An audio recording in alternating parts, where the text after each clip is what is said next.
কে বুঝিবে এ দুঃখ আমার ওগো নবী তুমি ছাড়া কে বুঝিবে এ দুঃখ আমার ওগো নবী তুমি ছাড়া কাকে শোনাই ব্যথা বিরহের ওগো মাবুদ তুমি ছাড়া কে বুঝিবে এ দুঃখ আমার ওগো নবী তুমি ছাড়া কেটে যাই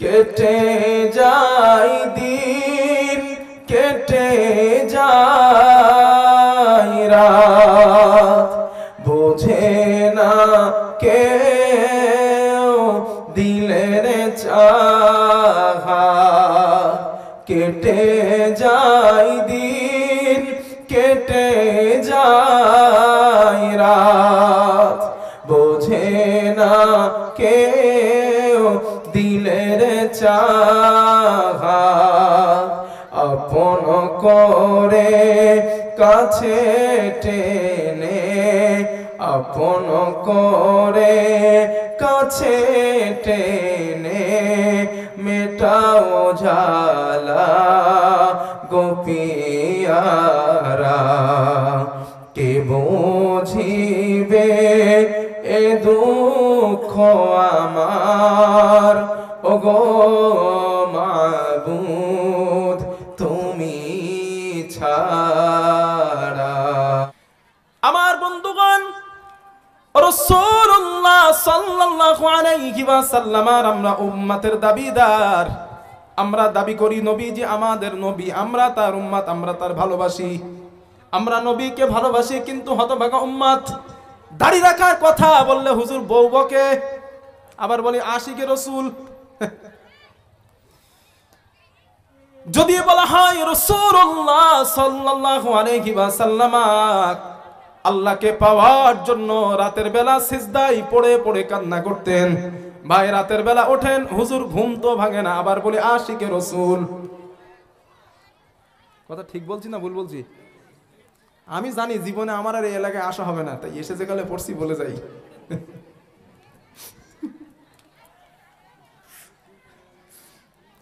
আল্লাহ কথাগুলো বোঝার তৌফিক দেন বলেন আমি আপনারা অসুস্থ হলে ডাক্তারের কাছে যান কি করতে সুস্থ ট্রিটমেন্ট নিতে যাতে আল্লাহ আপনারা সুস্থ করেন তা ওনারা শারীরিক ডাক্তার আর আমি ইমানের ডাক্তার এখন রোগের বিষয় তো বলতেই হবে আমার না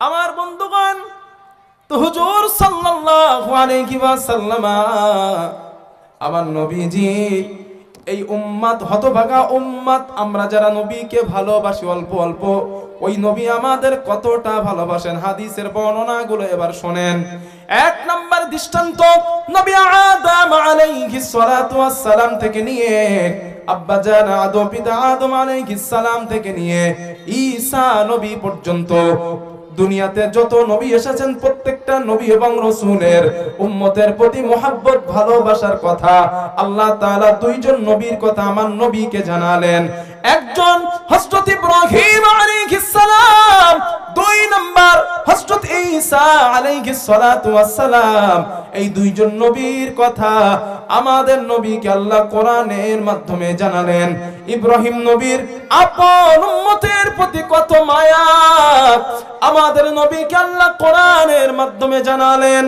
ইব্রাহিম আলাইহিস সালাম আল্লাহর কাছে দোয়া করলেন, আল্লাহ রব্বি ইন্নাহুন্না আদলাল্না কাসীরাম মিনান নাস। আল্লাহ তাআলা এই মুক্তিগুলি, এই ঠাকুরগুলি অনেক মানুষকে পথ ভ্রষ্ট করেছে। ফামান তাবিআনি ফাইন্নাহু মিন্নি, যারা আমার অনুসরণ করে তারা আমারই অন্তর্ভুক্ত। ওয়া মান আসানি, আর যারা আমার অনুসরণ করে না, আমার অনুকরণ করে না, ফাইন্নাকা আনতাল আজিজুল হাকীম। আল্লাহ তুমি মহাপরাক্রমশালী, আল্লাহ তুমি মহাপ্রজ্ঞাময়।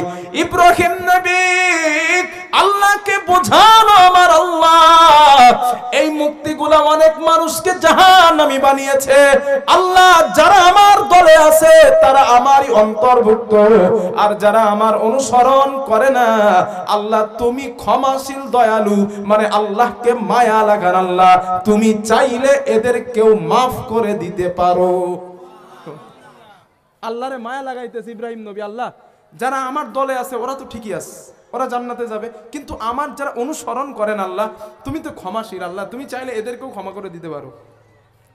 আমার রসুল এই কথাটা কোরআনের মধ্যে পড়েছে, চিন্তা করতেছে হাই হাই ইব্রাহিম নবীর এত মায়া উম্মতের প্রতি। হাদিসে আসছে ওয়াতালা কওলা ঈসা আলাইহিস সালাম, ঈসা আলাইহিস সালাম আল্লাহর কাছে ওনার উম্মতের জন্য দোয়া করলেন। ঈসা নবী দোয়া করলেন, ইন তুআযিবহুম ফাইন্নাহুম ইবাদুক। ও আমার আল্লাহ, আপনি এই মানুষগুলোকে কেমন করে আযাব দিবেন, এরা তো আপনারই বান্দা। ইব্রাহিম নবী আল্লাহরে বলতেছে, আল্লাহ কেমনে আযাব দিবেন এদের, ফাইন্নাহুম ইবাদুক, ওরা তো আপনার বান্দা। ওয়া ইন তাগফির লাহুম, আর যদি আপনি এদেরকে মাফ করে দেন না, আল্লাহ ক্ষমা করে দেন, ফাইন্নাকা আনতাল আজিজুল হাকিম, আল্লাহ তুমি মহাপরাক্রমশালী, আল্লাহ তুমি মহাপ্রজ্ঞাময়। মানে ঈসা নবী আল্লাহরে মায়া লাগান উম্মতের ব্যাপারে, আল্লাহ তুমি চাইলে এদেরকেও মাফ করে দিতে পারো। একটু মন খুলে বলে, মায়া কম না বেশি ওই নবীদের? এখন এই দুইজন নবীর কথা আমাদের নবী কোরআনে পড়েছে, নবীর আর কন্ট্রোল করতে পারে না। হাই হাই উম্মতের প্রতি এই দুইজন নবীর এত মায়া। আমার বন্ধুগণ, তো রাসূলুল্লাহ সাল্লাল্লাহু আলাইহি ওয়াসাল্লাম নিজেকে আর সামলাতে না পেরে হাদিসে আসছে ফারাফা ইয়াদাইহি, আল্লাহর রাসূল দুটো হাত আকাশের দিকে উঁচা করলেন। নবীজি দুটো হাত উঁচা করে কান্না করা শুরু করলেন, আল্লাহুম্মা উম্মতি উম্মতি ফাবাকা, আল্লাহ আমার উম্মত আমার উম্মত আমার উম্মত। নবীজি উম্মতি উম্মতি বলে কান্না করা আরম্ভ করলেন। আল্লাহ তাআলা নবীর কান্না দেখে আল্লাহ বলেন, ইয়া জিবরিল ইযহাব ইলা মুহাম্মদ, ও জিবরিল আমার নবীর কাছে যাও, ফাসাল হুমা ইবকিকা, আমার নবীকে প্রশ্ন করবা আমার নবী কেন কান্না করে, নবীর কান্নার কারণ কি, আমার নবীকে জিজ্ঞাসা করবা। আপনারা বলেন নবীর কান্নার কারণ আল্লাহ কি জানে না? কথা বলেন, আল্লাহ পাঠাইছে কেন? আল্লাহর একটা সিস্টেম আছে। হযরতে জিবরাইল নবীজির কাছে আসলেন, ফাসআলা, নবীজিকে প্রশ্ন করলেন, ইয়া রাসূলুল্লাহ আপনি কেন কান্না করেন, আপনার কান্না করার কারণ কি? জিবরাইলের প্রশ্নের জবাবে নবী বলেন, জিবরিল ইব্রাহিম নবীর উম্মতের জন্য কত মায়া, ঈসা নবীর উম্মতের জন্য কত মায়া। ফাআকবারাহু বিমা ক্বাল, আমি নবীজি আমার উম্মতের জন্য আল্লাহর কাছে দুটো হাত উঁচা করে কান্না করা শুরু করেছি। হযরতে জিবরাইল বলেন, ইয়া রাসূলুল্লাহ একটু অপেক্ষা করেন, একটু ধৈর্য ধরেন, আল্লাহ আমাকে পাঠিয়েছেন আপনার কান্নার কারণ জানার জন্য। হযরতে জিবরাইল আল্লাহর কাছে গেলেন, আল্লাহ আপনার হাবিব কান্না করেন তার গুনাহগার উম্মতের মায়ায়। হযরত জিবরাইলকে আল্লাহ বলেন, জিবরিল আমার নবীর কাছে আবার যাও, আবার হাবিবকে গিয়ে সুসংবাদ শুনিয়ে দাও, ইন্না সানুরদিকা ফি উম্মাতিকা ওয়ালা নাসুক। ও জিবরিল আমার নবীকে গিয়ে বলবা, আমি আল্লাহ আমার রাসূলের উম্মতের ব্যাপারে আমার নবীকে অসন্তুষ্ট করব না, আমি আল্লাহ সন্তুষ্ট করার ওয়াদা করলাম। হাদিস এখানে সা শব্দটা সানুরুদি, অবশ্যই নবী আমি আল্লাহ আপনারে সন্তুষ্ট করবই। মায়া কম না বেশি? এবার একটা কথা জিজ্ঞাসা করি, আবেগ থেকে দেবেন, বিবেক থেকে না, আবেগ থেকে উত্তর দিয়েন। বর্তমান পৃথিবীতে আমাদের সন্তান সন্ততি, টাকা পয়সা, ব্যাংক ব্যালেন্স, জমি জায়গা, ধনসম্পদ বা গয়নাগাটি, সোনাদানা, জাহাজ, এইগুলারে বেশি ভালোবাসি না নবীজিরে বেশি ভালোবাসি? ও ভাই ডেকোরেটর ভাই, ও সাউন্ড সেট ভাই, এই বেস দেওয়া আছে, একটু বেসটা কমিয়ে দাও তো, আওয়াজটা একটু হালকা করে দাও তো। আমি জিজ্ঞাসা করছি বিবেক থেকে, আবেগ থেকে নয়। দুনিয়ার, আবার একবার বলি, আই রিপিট, টাকা পয়সা, অর্থ সম্পদ, স্ত্রী, সন্তান সন্ততি, বাবা মা, জমি জায়গা, ব্যাংক ব্যালেন্স, ঘর বাড়ি ইত্যাদি ইত্যাদি জাগতিক সম্পদ বলে পৃথিবীতে যা আছে, এগুলারে বেশি ভালোবাসি না রাসূলরে বেশি ভালোবাসি? পিছনের কয়জন ভাই বলছেন নবীজিরে, আর আপনারা নিরপেক্ষ, মানে চুপচাপ। হুজুর যাওয়ার কি বেঁচে ফেলাইবেন তা ঠিক নাই, দরকার নাই উত্তর দেওয়ার।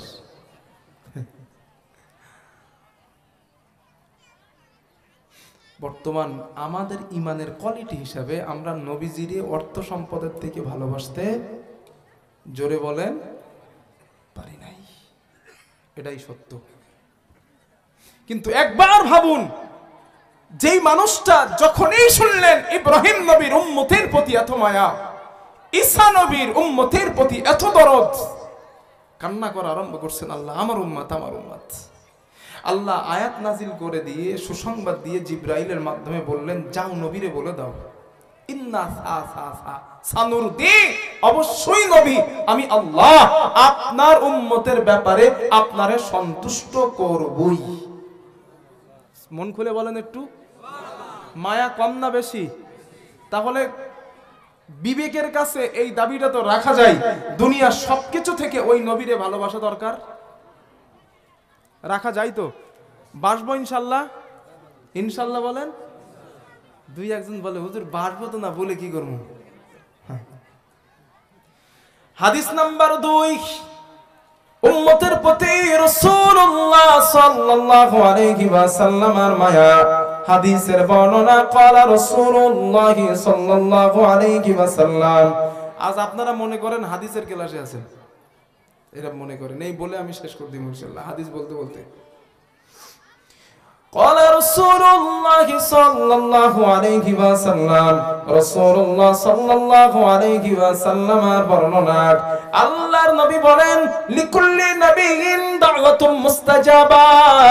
দুনিয়ার সমস্ত নবীকে আমার আল্লাহ স্পেশাল একটা দোয়া দিয়েছিলেন, স্পেশাল দোয়া, ইয়াদউ বিহা ফায়ুস্তাজাবু লা, যেই দোয়াটা করলে সাথে সাথে আল্লাহ কবুল করে নেন।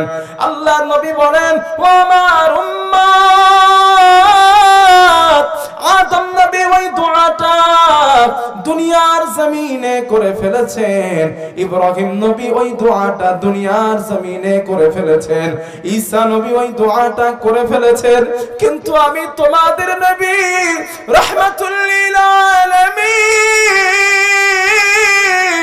আমি তোমাদের রাসূল ওই দোয়াটা দুনিয়ায় করি নাই।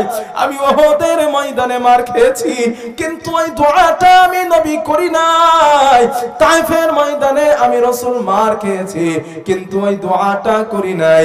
আমি নবী ক্ষুধার যন্ত্রণায় পেটের মধ্যে পাথর বেঁধেছি তাও আমি রাসূল ওই দোয়াটা করি নাই। কেন করি নাই উম্মত তোমরা জানো? সাহাবারা বলেন হুজুর কেন দোয়াটা করেন নাই? আল্লাহর নবী বলেন শোনো, ইখতাবাতু দাওয়াতি শাফাআতাল লিউম্মতি ইয়াওমাল কিয়ামাহ। কিয়ামতের দিন আমি নবীর উম্মত গুলা যখন বিপদে পড়ে যাবে আমি নবী আল্লাহকে বলবো, আল্লাহ যেই স্পেশাল দোয়াটা দুনিয়ার জমিনে আপনি আমাকে দিয়েছিলেন ওই দোয়াটা আমি দুনিয়ায় করি নাই, আজ ওই দোয়াটা কবুল করে নিয়ে আমার উম্মতের ব্যাপারে আমাকে সুপারিশ করার অনুমতি দিয়ে দেয়। এই হচ্ছে নবীর জীবনী, এইটা হচ্ছে নবীর জীবনী। এত ভালোবাসেন। এই অফার যদি বিবেক থেকে বলেন, এই অফার যদি আল্লাহ আমাদের দিত, আমার যদি দিত যে বাকিবিল্লাহ তোমার অফার দিলাম যা দোয়া করবা একবারই কবুল করুন, আমার সেন্স হিসাবে তো আমি দোয়া করে নিতাম আল্লাহ ভারতের সরকার বানাই দাও, একবার সরকার হবে 14 গোষ্ঠী বসে যাবে। যা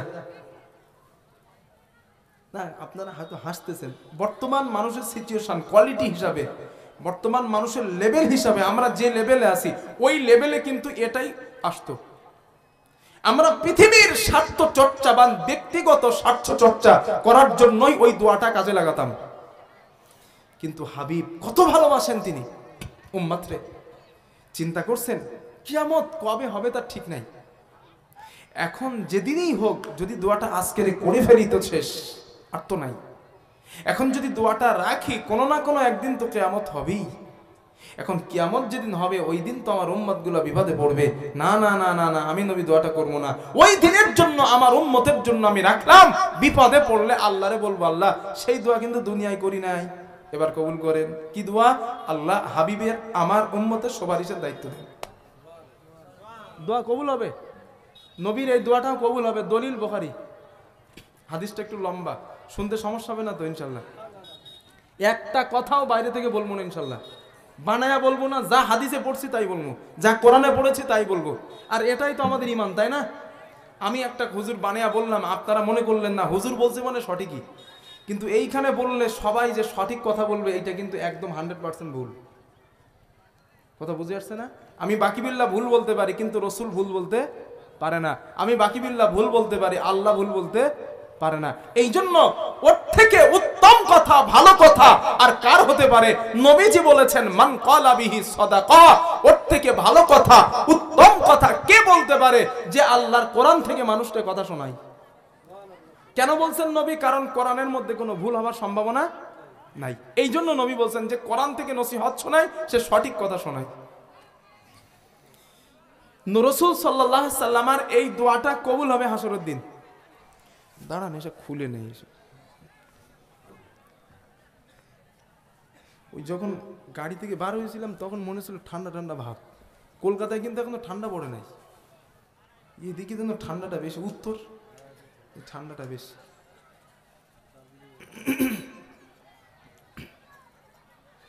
হাদিস নাম্বার 2 না 3, এই হাদিস যে রাসূলুল্লাহ সাল্লাল্লাহু আলাইহি ওয়াসাল্লাম আল্লাহর কাছে করবেন আর আল্লাহ নবীজির দোয়াটা কবুল করবেন, এটাই তার প্রমাণ। হাদিস বুখারী, হাদিসের রাবি আনাস ইবনে মালিক, আনাস ইবনে মালিক রাদিয়াল্লাহু তাআলা আনহু قال, হযরতে আনাস ইবনে মালিক রাদিয়াল্লাহু তাআলা আনহুর বর্ণনা, তিনি বলেন হাদাসানা মুহাম্মাদিন সাল্লাল্লাহু আলাইহি ওয়াসাল্লাম, রাসূলুল্লাহ সাল্লাল্লাহু আলাইহি ওয়াসাল্লাম বলেছেন ইযা কানা ইয়াউমুল কিয়ামাতি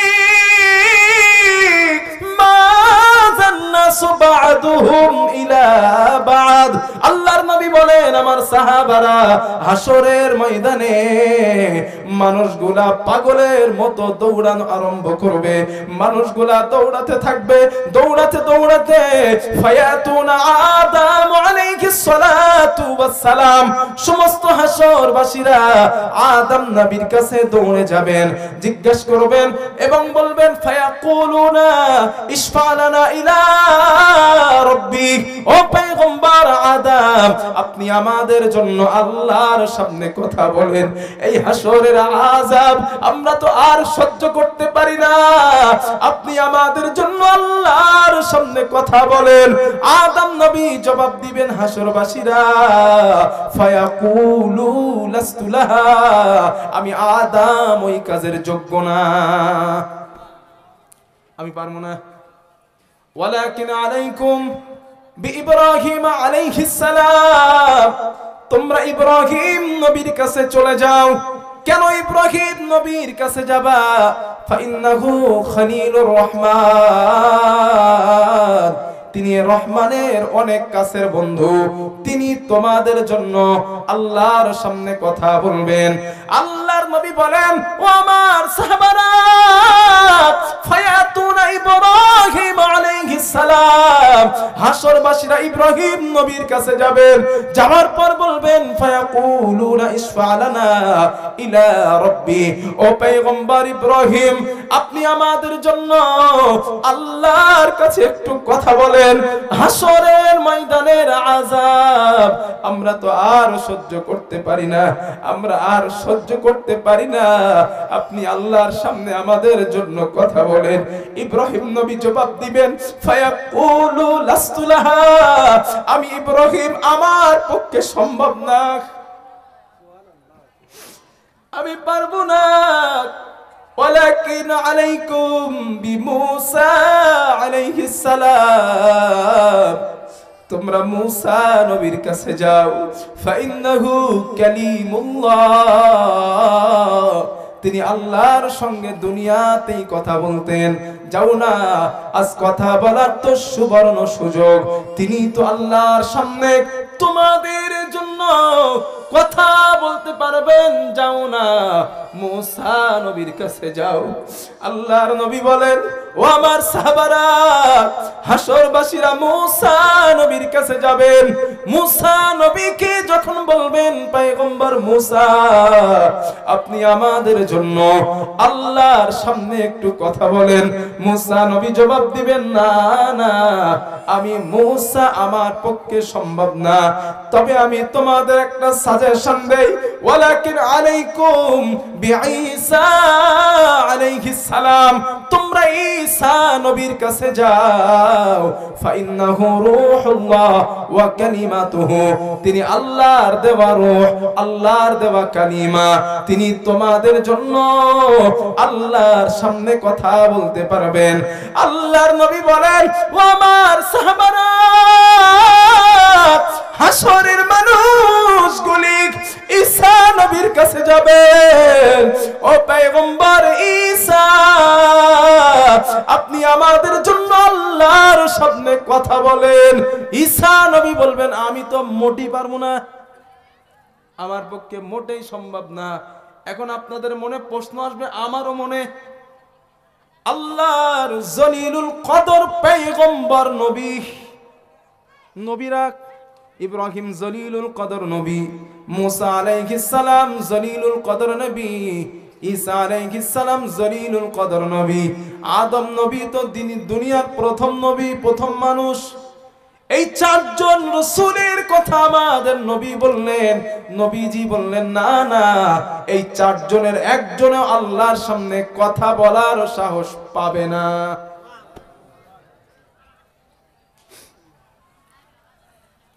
কিছু বুঝতে পারছেন দাদাজি?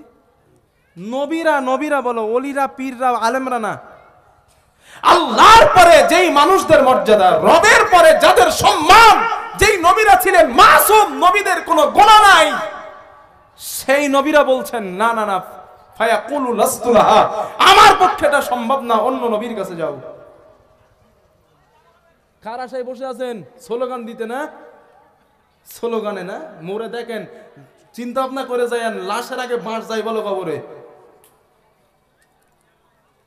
লাশ যাবার আগে কি যায় কবরে? বাঁশ। চিন্তা ভাবনা করে যায়েন। হুজুর সাল্লাল্লাহু আলাইহি সাল্লাম বলেছেন এই কবর মানুষকে ডেকে ডেকে বলেন আনা বাইতুল ওয়াহদা, আমি একা থাকার ঘর, আমি একাকিত্বের ঘর। আমার কাছে আসার আগে চিন্তা ভাবনা করে আসবা। তোমার আসার আগে কিন্তু বাঁশ আসে। আনা বাইতুত তুরাব, আমি বলো পোকামাকড়ের ঘর। আমার কাছে আসার আগে চিন্তা ভাবনা করে আসবা, ইমানটারে আমলটারে মজবুত করে আসো, নাহলে কপালে দুঃখ আছে। আনা বাইতুত তুরাব, আমি পোকামাকড়ের ঘর। গুরুবা, আমি পোকামাকড়ের ঘর। আমার কাছে আসার আগে চিন্তা ভাবনা করে আসবা। এই কবর আমাদের বলে, নবীজি বলেন সাহাবারা তোমরা ওই কবরের আওয়াজটা কানে শোনো না, তাই। কিন্তু নবী বলছেন মানে 100% হয়। এই জন্য আমলে ইমানে জিন্দাগি বানান, আমলে ইমানে জিন্দাগি বানান। 5 ওয়াক্ত নামাজ পড়ে অনেক নামাজি কিন্তু জাহান্নামে যাবে। আবার বলছি 5 ওয়াক্ত নামাজ পড়ে ওই নামাজি জাহান্নামে যাবে। ফাওয়াইলুল লিল মুসাল্লিন, ওরা কারা? ওয়াইদা কামু ইলা সলাতি কামু কুসালা ইউরাউনান নাস, যারা মানুষকে দেখানোর জন্য নামাজ পড়ে। মসজিদে গিয়া আস্তে আস্তে সেজদা মারে, আস্তে আস্তে রুকু করে, আর বাড়িতে একা একা নামাজ পড়লে 4G স্পিরিট। কথা ঠিক বলছি না ভুল বলছি? যখন মানুষের সামনে পড়ে তখন ধীরে ধীরে যাকে মানুষ আমারে ভালো নামাজি বলবে, আর বাড়ি যখন পড়ে একা একা 4G স্পিরিটে পড়ে, ও একদম পাকা মুনাফিক নামাজি। কারণ তো আল্লাহ সন্তুষ্টির জন্য পড়ে না, ইউরাউনান নাস, মানুষকে দেখানোর জন্য পড়ে। আমি বলি না, আল্লাহ বলছেন ওই নামাজি ধ্বংস। আল্লাহ বলেন ওই নামাজি সফল, আল্লাযীনা হুম ফি সলাতিহিম খাশিউন, ওই সব নামাজি সফল, ওরা জান্নাতে যাবে যারা খুশু খুজুর সাথে, কাহিলি চুস্তি অবস্থায় নয়, খুশু খুজুর সাথে নামাজ আদায় করে।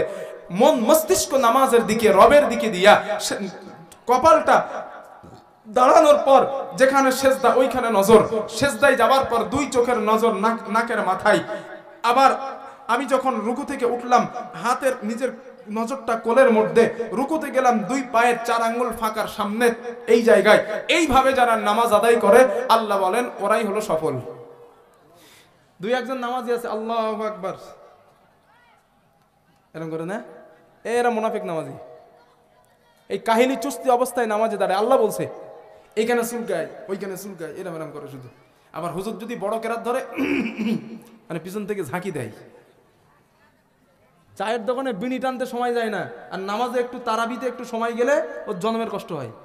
আবার বলে আশিকে রসুল, জান্নাতে যাবো, মামার বাড়ি তো জান্নাত না। পরিবর্তনশীল হন। আমি আমার এই 7 বছরের জীবনের এক্সপিরিয়েন্স থেকে বলছি, আপনারা আমার মতো হুজুরদের সামনে বসেন 2 ঘন্টা, আর আপনাদের মতো এমন মানুষের সামনে বসে আমরা বছরের পর বছর। আমি চিনি সমাজের মানুষকে, আমি জনগণকে জানি, তাদের সাথে ওঠা বসা করি। আমি দেখেছি। আমি মানুষদের চড়াই বললে হয়, বাচ্চা মানুষ করি মানে বাচ্চা চড়াই আমি। আপনারা তো আমার সামনে জেনারেল এডুকেটেড বসে আছেন, ভালো ভালো আলেমরা বসে থাকে সামনে, বড় বড় আলেম, বড় বড় হুজুর সব। আমি জানি পরিস্থিতিটা। চেঞ্জ করেন জীবনটাকে, লাইফ স্টাইলকে চেঞ্জ করুন, বিকল্প কিচ্ছু নাই।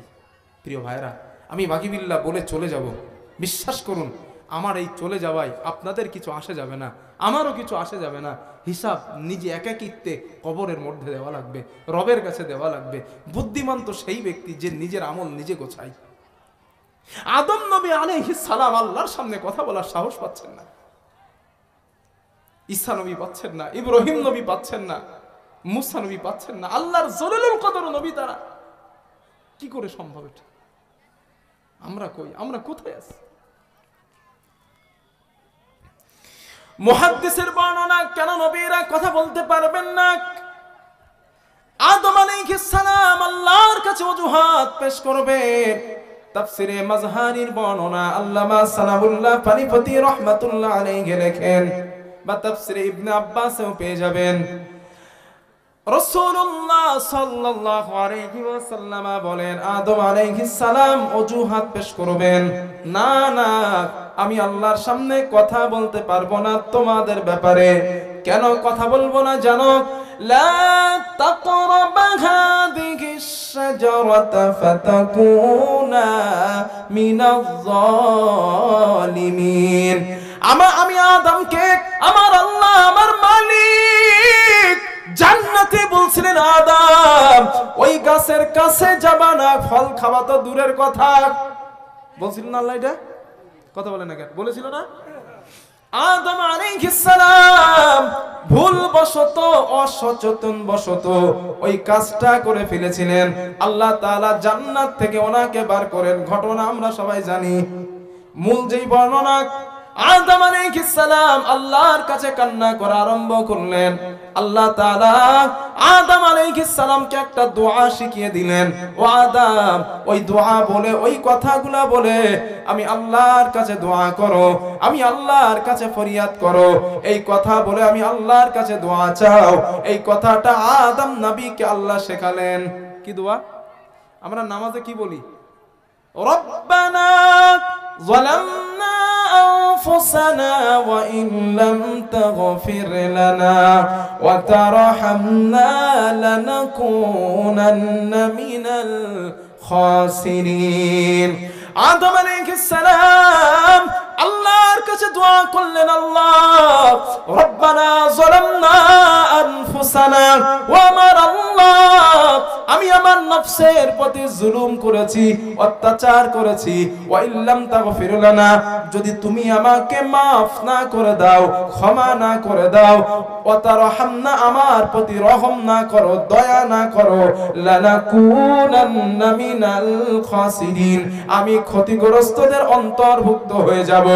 আল্লাহ তাআলা এই দোয়া আদম নবীকে শেখালেন। এই দোয়া করার পর আল্লাহ আদম নবীকে মাফ করলেন। আল্লাহ শুধু মাফ করে নাই, আদমকে আল্লাহ আবার নবীও বানালেন। ঠিক কিনা? কথা বলেন। নবীও বানালেন। তাহলে আদম আলাইহিস সালাম মাফ পেয়েছেন না পান নাই? না, এখান থেকে শিক্ষা বার করবো তাই জিজ্ঞাসা করতেছি। মাফ পেয়েছে না পাই নাই? মাফ পেয়েছেন।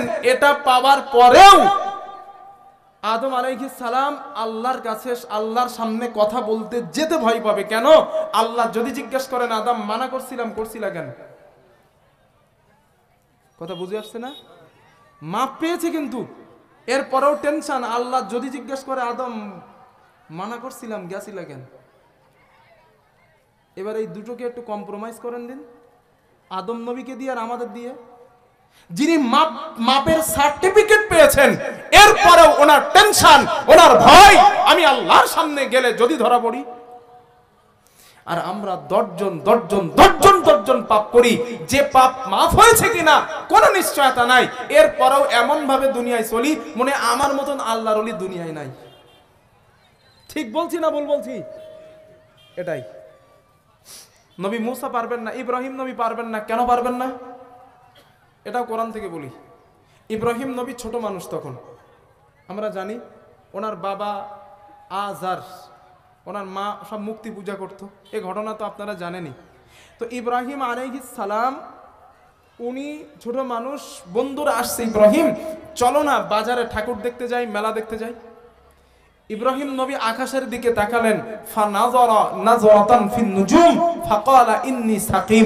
ইব্রাহিম আকাশের দিকে তাকালেন আর বললেন, ইন্নী সাকিম, আমি অসুস্থ, আমি মেলায়, কথা বলেন না কেন, আমি মেলায় যাব না। এখন আপনারা বলেন, ইব্রাহিম নবী কি অসুস্থ ছিলেন? হ্যাঁ, তাহলে উনি কি মিথ্যা বলেছেন?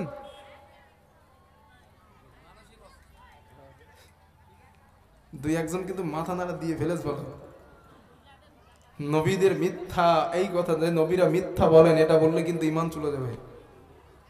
এই কথা বলা কুফরি। কারণ আল্লাহ নিজে বলছেন, আমার নবীরা মাসুম, আমার নবীদের কোনো গুনাহ নাই, ওদের আগের গুনাহ পরের গুনাহ সব মাফ করে দিয়েছি আমি। ইব্রাহিম আলাইহিস সালাম মিথ্যাও বলেন নাই, উনি অসুস্থ ছিলেন না। উনি কি বলছেন? ইন্নী সাকিম, আমি অসুস্থ। মুফাসসিররা এই আয়াতের ব্যাখ্যায় লিখেন, ইব্রাহিম আলাইহিস সালাম মানসিক অসুস্থ ছিলেন। আর ওনারা কি বুঝেছে? শারীরিক অসুস্থ। কিন্তু মানসিক অসুস্থ কেন? ওনার বাবা জাহান্নামে যায়, ওনার মা জাহান্নামে যায়, ওনার পরিবারের মানুষ জাহান্নামে যায়। একজন নবী হয়ে, একজন রাসূল হয়ে, আল্লাহর পয়গম্বর হয়ে তার পরিবার জাহান্নামে যাচ্ছে, গোষ্ঠী সুদ্ধা জাহান্নামে যাচ্ছে, নবী হয়ে মানসিকভাবে কেমনে সুস্থ থাকেন? ঠিক কি না? জোরে বলেন। এই জন্য মুফাসসিররা লেখেন ইব্রাহিম আলাইহিস সালাম মানসিক অসুস্থ ছিলেন, এরপরে ওনার চিন্তা আমার কওমের লোক এটাই বুঝেছিল যে আমি ইব্রাহিম শারীরিক অসুস্থ, আমি জানি না এই ব্যাপারে রব আমার কাছে কি জিজ্ঞাসা করবেন। বুঝে আসছে কিছু? কই আছি আমরা? এরপরে কোন নবী? মুসা নবী। মুসা নবী উনি বলবেন আমার পক্ষে সম্ভব না। কেন সম্ভব না? মুসা নবী একজনে মেরে ফেলছিল না? কথা বলে না কেন? একজনকে মারছিল। আচ্ছা কি মেরেছিল মুসা নবী? ঘুষি মারছিল। চাচাজি ঘুষি। আর কেউ? হ্যাঁ, চড়। আর কেউ আছেন? দুইজন বলছেন ঘুষি আর একজন বলছেন চড়। আচ্ছা আপনি চাচাজি যে এইটা চড়টা বললেন, এটা আপনি শুনে বলছেন না পড়ে বলছেন? শুনে। আচ্ছা, আর আপনারা শুনে বলছেন না পড়ে? শুনেই বলছেন। আচ্ছা, আপনারা দুইজন যেটা শুনছেন এইটা সঠিক, উনি যেটা শুনছে ওটা ভুল। যদি বলেন বাকি বললে আপনার কথার দলিল কি? সূরা আল কসাস খোলেন বাড়ি গিয়ে, মসজিদের ইমাম সাহেব আছে, যদি নিজেরা না জানেন ইমাম সাহেবের কাছে যাবেন, হুজুর সূরা আল কসাসটা খোলেন। সূরা আল কসাসের মধ্যে মুসা আলাইহিস সালামের জীবনী বর্ণনা করা হয়েছে, আল্লাহ করেছেন। এই সূরা কসাসের মধ্যে দেখবেন আল্লাহ তাআলা বলছেন আমার পয়গম্বর মুসা একজন কিবতীর সঙ্গে আর বনি ইসরাইল কওমের একজনের সঙ্গে দুইজন ঝামেলা করে। মুসা নবী যান ঠেকাতে যান, দুইজনকে ঠেকাই দিচ্ছে যে তোমরা ভালো ঝামেলা করো না। এখন বনি ইসরাইল কওমের মানুষটা নিজে চেঞ্জ হতে আসছে, কিন্তু ওই কিপ্তি ফেরাউনের লোকের ফেরাউনের দরবারের যেই লোকটা ও নিজেকে কোনো মতে হাঁটতে চাচ্ছে না। মুসা নবী এক পর্যায়ে রেগে গেলেন। আল্লাহ বলেন আমার মুসা রেগে গিয়ে ফাওয়া কাদাহু মুসা, কাদা একই মানে ঘুষি মারা। কি মারা? ঘুষি। ফাওয়া কাদাহু মুসা, আমার মুসা ওই লোকটাকে ঘুষি মারছিল। ফাকাদা আলাই, লোকটা সাথে সাথে মারা যায়। তাহলে আজ থেকে আমরা শিখলাম চড় না কি মারছে? ঘুষি। এখন মুসা নবী আল্লাহর কাছে দোয়া করলেন, আল্লাহুম্মা ইন্নী যালামতু নাফসি, আল্লাহ আমি আমার নফসের প্রতি জুলুম করেছি, ফাগফিরলি, মাবুদ তুমি আমাকে maaf করে দাও। আল্লাহর সাথে সাথে বললেন মুসা ফাগফারা লাহু, আমি আল্লাহ তোমারে maaf করে দিলাম। সুবহানাল্লাহ বলেন।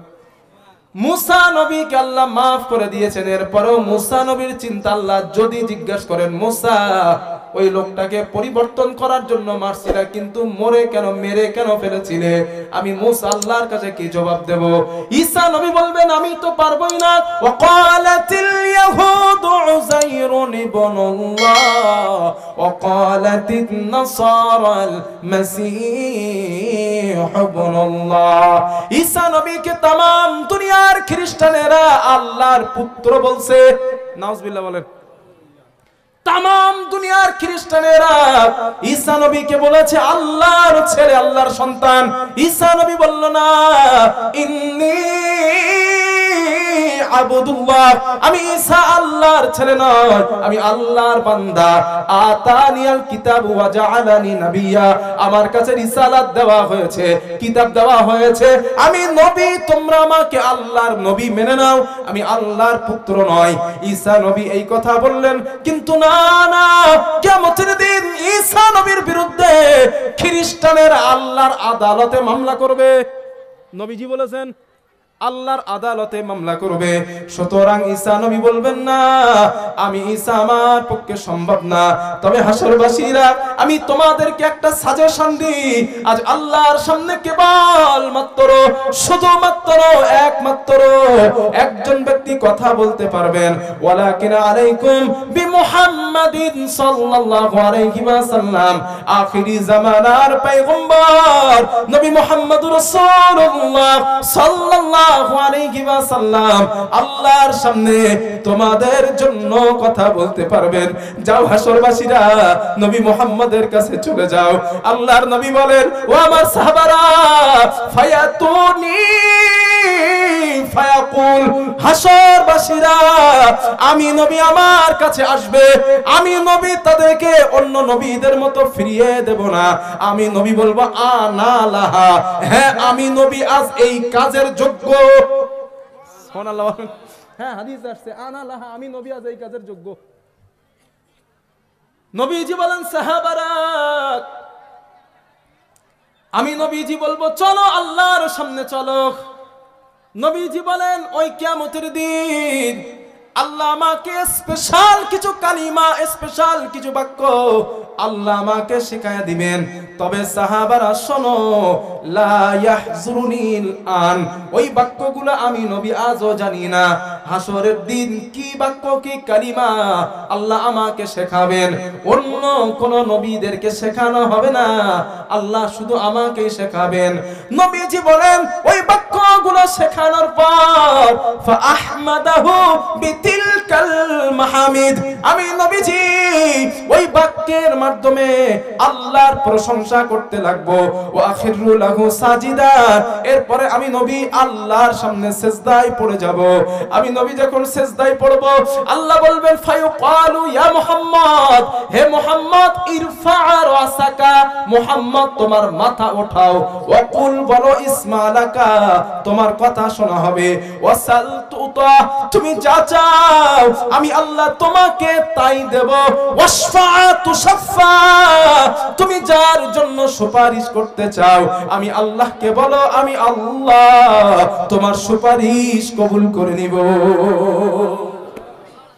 একটু মন খুলে বলেন। এবার আগের হাদিসটার সাথে মেলান। কি বলছিলাম?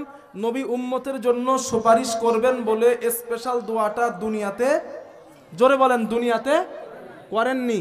এখন ওই দোয়াটা নবী রেখে দিলেন কিয়ামতের দিন উম্মতের সুপারিশের জন্য। এখন এই বুখারীর হাদিস দ্বারা প্রমাণিত হলো নবীকে আল্লাহ বলবেন আপনি যার জন্য সুপারিশ করবেন আমারে বলেন, অনুমতি দেব। তাহলে দুইটা হাদিস বোঝাতে পারছি আমি। নবী সুপারিশ করবেন কাদের জন্য?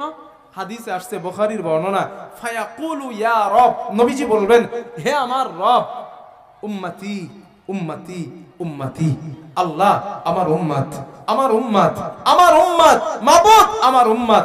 আল্লাহ বলবেন ফায়ুকালু ইনতালিক, হাবিব আপনি এগিয়ে যান, ফাখরিজ মিনহা মান কানা ফি কলবিহি মিসকালা হাববাতিন আও শাইরাতিন মিন ঈমান। ও নবী, যাদের অন্তরে শাইরা মানে বালু দানা, বালু দানা পরিমাণ ঈমান বিদ্যমান আছে, আপনার ওই উম্মতের জন্য সুপারিশ করে আমি আল্লাহর জান্নাতে নিয়ে যান।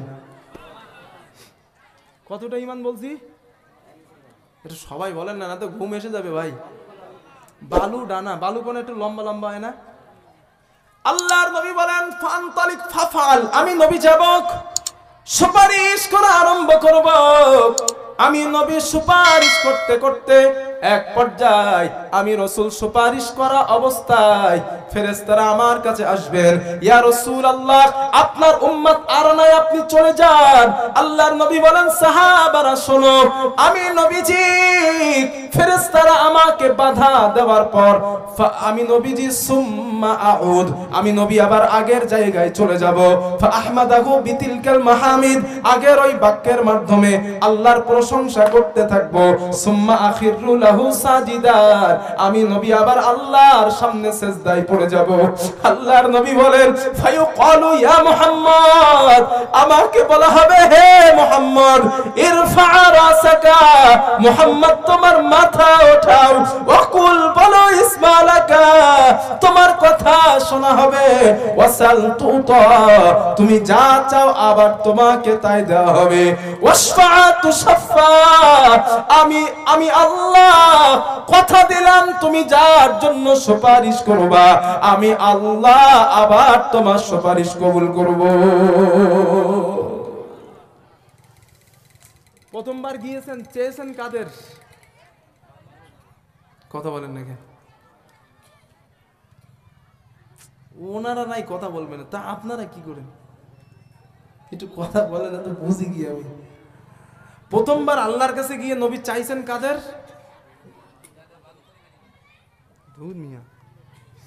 নবী আল্লাহর কাছে কাদের চেয়েছেন? উম্মতের চেয়েছেন, সেইটা বলেন।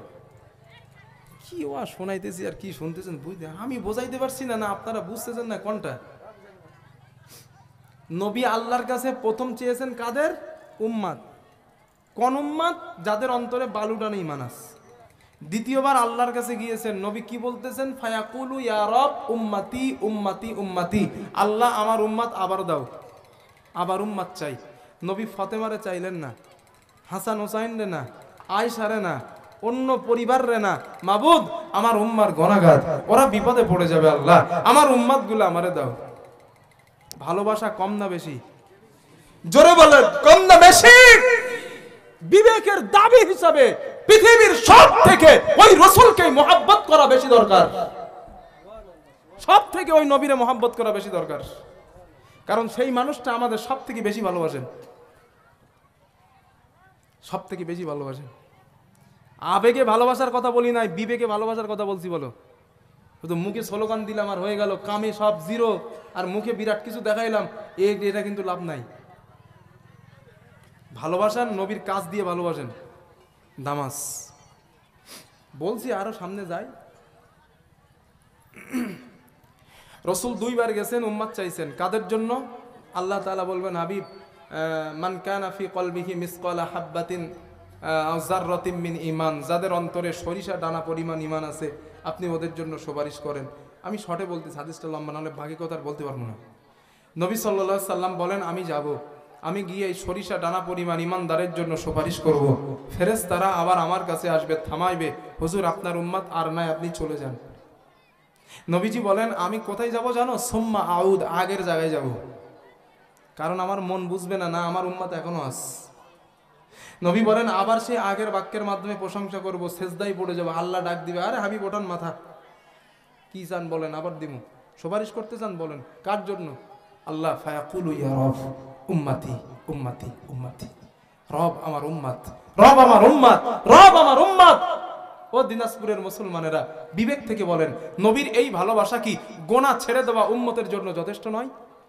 জোরে বলেন, রাসূলের এই ভালোবাসা কি উম্মতের জন্য নামাজি হওয়া যথেষ্ট নয়? রাসূলের এই ভালোবাসা কি উম্মতের জন্য হারাম থেকে ফিরে আসা, হারাম থেকে বিরত থাকা উম্মতের জন্য যথেষ্ট নয়? যথেষ্ট। এতটুকু ভালোবাসা যথেষ্ট উম্মতের জন্য। আল্লাহর রাসূল বলবেন, আল্লাহ আমার উম্মত দেন, আমার উম্মত দেন। কোন উম্মত?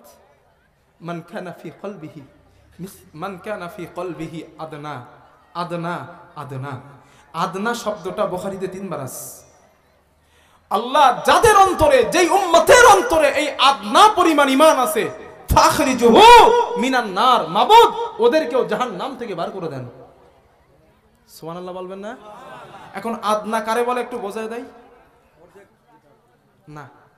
আদনা এক্সাম্পল দিয়ে বোঝায়। আপনাদের এলাকায় টিনের চালের বাড়ি আছে না? উত্তর দিনাজপুর দেখি তা আছে টিনের চাল।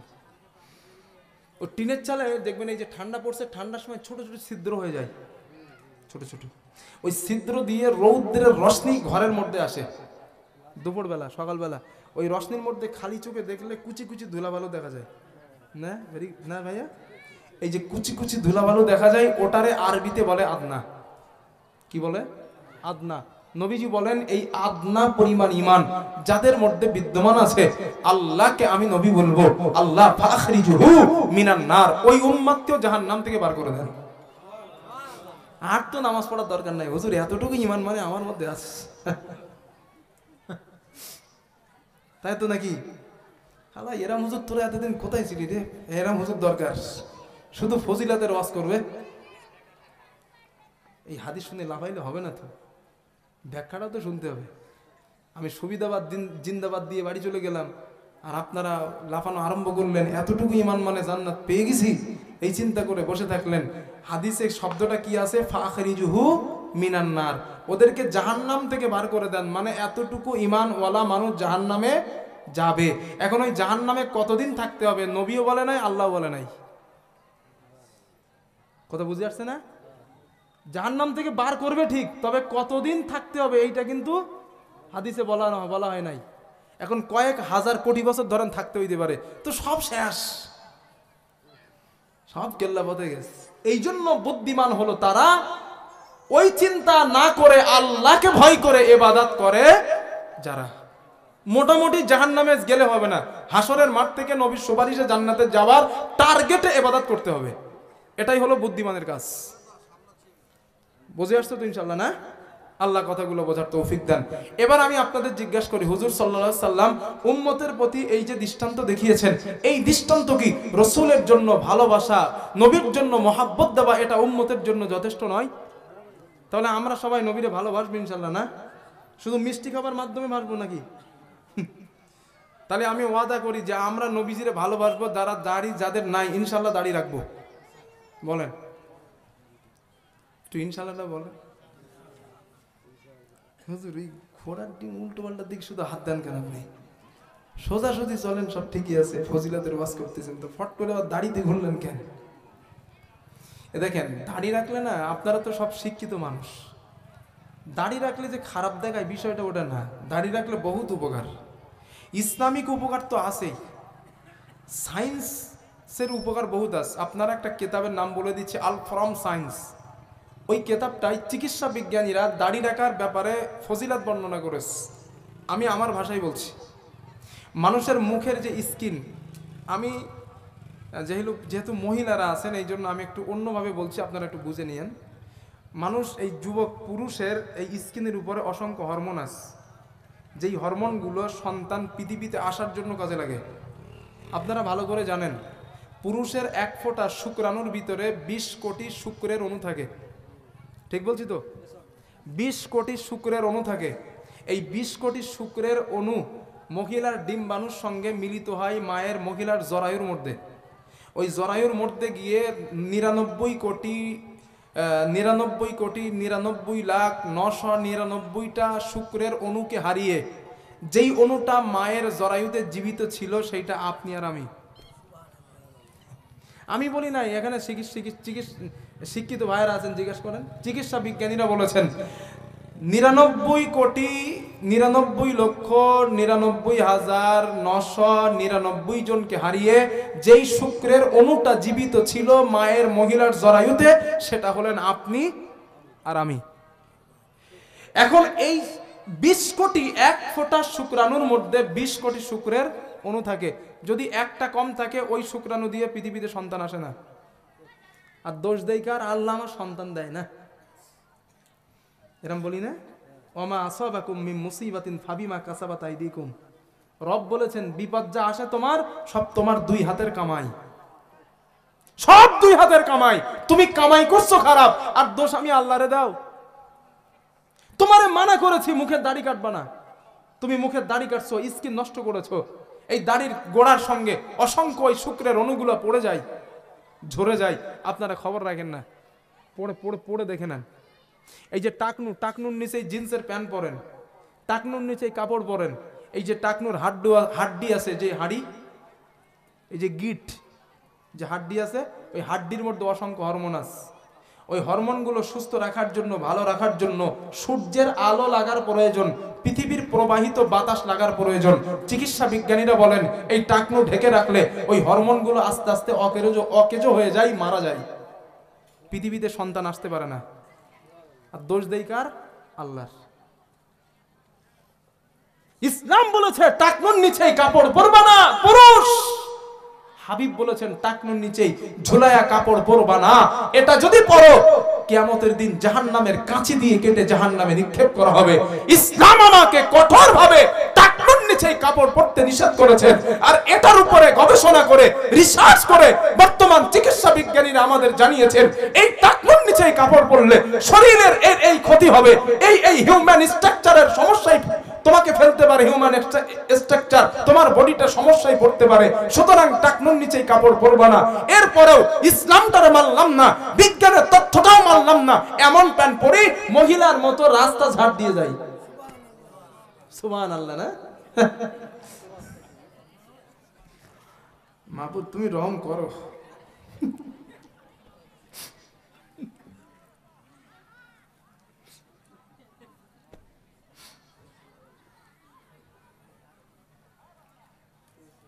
আল্লাহ কথাগুলো বোঝার তৌফিক দেন, বলেন আমিন। তাহলে ইসলাম মানলে লাভ না ক্ষতি? জোরে বলেন, লাভ না ক্ষতি? ইসলাম যেখানে মানবেন উপকার আপনার সেইখানে হবে, যেখানে ইসলামের বিধান ছেড়ে দেবেন ক্ষতি হবে। রিসার্চ করে দেখেন, গবেষণা করে দেখেন, ওইখানে ক্ষতি হবে। কেন ক্ষতি হবে? একটা এক্সাম্পল বলি।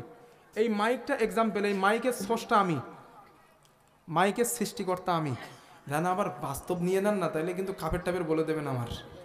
মাইকের সৃষ্টিকর্তা আমি। এখন এই মাইকের সুইচ এইখানে দিলে হবে না ওইখানে দিলে হবে, এইটা জানবো কিন্তু সর্বপ্রথম আমি, কারণ সৃষ্টিকর্তা আমি। এখন মাইক যদি আপনারা এইখানে পাক দেন, মাইক বডি হয়ে মরে যাবেন, আর যদি এইখানে পাক দেন তো ঠিকঠাক চলবে। এখন এই বিষয়টা জানি আপনি না আমি? আমি, কারণ আমি সৃষ্টিকর্তা। আমাদের সৃষ্টিকর্তাকে জোরে বলেন।